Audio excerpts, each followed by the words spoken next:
I'd like to start by thanking Jonathan Calvin for his service to the state of New York.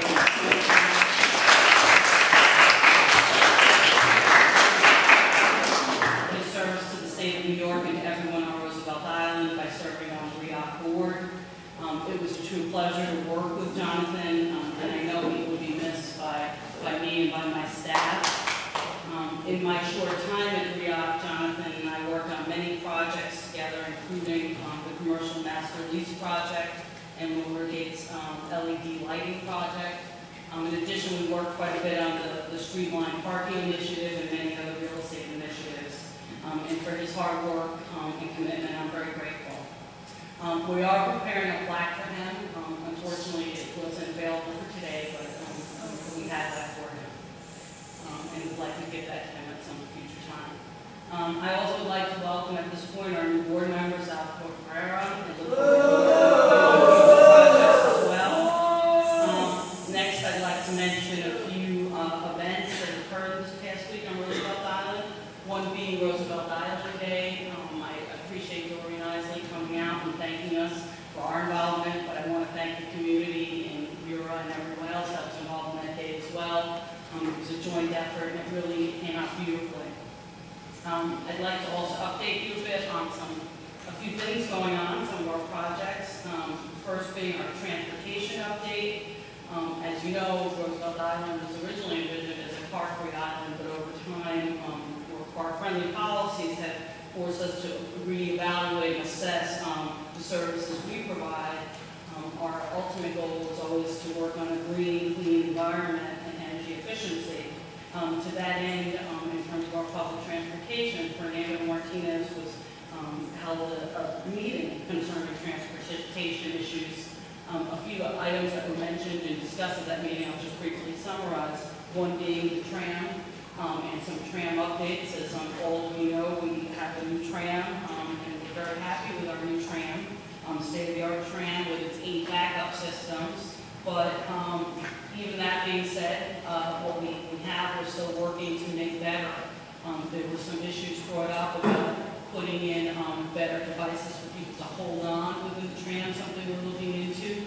Another issue that we've addressed was the movement of the sway within the tram. There was some complaint about swaying in certain areas. We've worked with the engineers to make it a smoother ride, and I hope there is less swaying when you go on. We've seen it different, but we hope others notice it as well.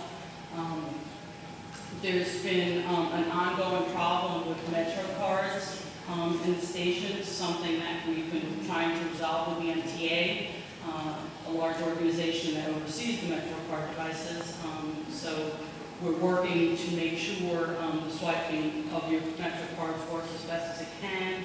Another thing concerning trams is we're to increase tram service, primarily on the weekends between 12 noon and 7 p.m. There's quite a bit of tourists that use the tram as well as folks on the island, and we're trying to increase service per your requests. One other thing I'd like to mention is that you may have noticed we now have benches in the bus stops.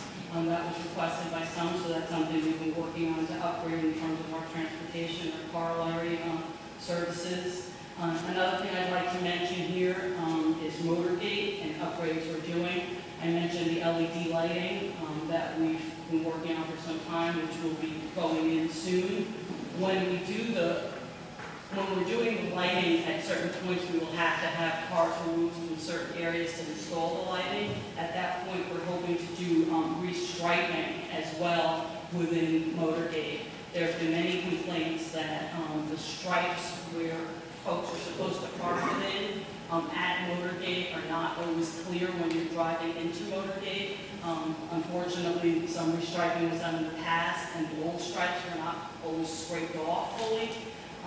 We're aware of that problem, and we're working now to get contracts in place so that we can redo some of the striping in Motorgate so that people can park, and then another person comes in and the parking spaces are not aligned properly.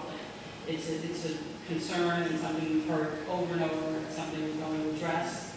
Another project we're working on in Motorgate is putting in cameras for security and additional safety in the house. So those are things we're working on in Motorgate.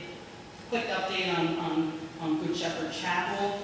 Unfortunately, the work on the plaza had been delayed. There were some ongoing contract negotiations and whatnot that took longer. The good news is, though, that we are going to be starting to commence that work in July, just next week, and we're hopeful that the project is going to take 90 days to complete. That's the plaza renovations. So unfortunately, that's going to drag out through most of the summer, but we're hoping that we can work in different areas so that people can move around in the plaza while it's ongoing, and there will be use within the chapel throughout. One last thing I wanted to mention, and this is very exciting, South Point Park is just about complete.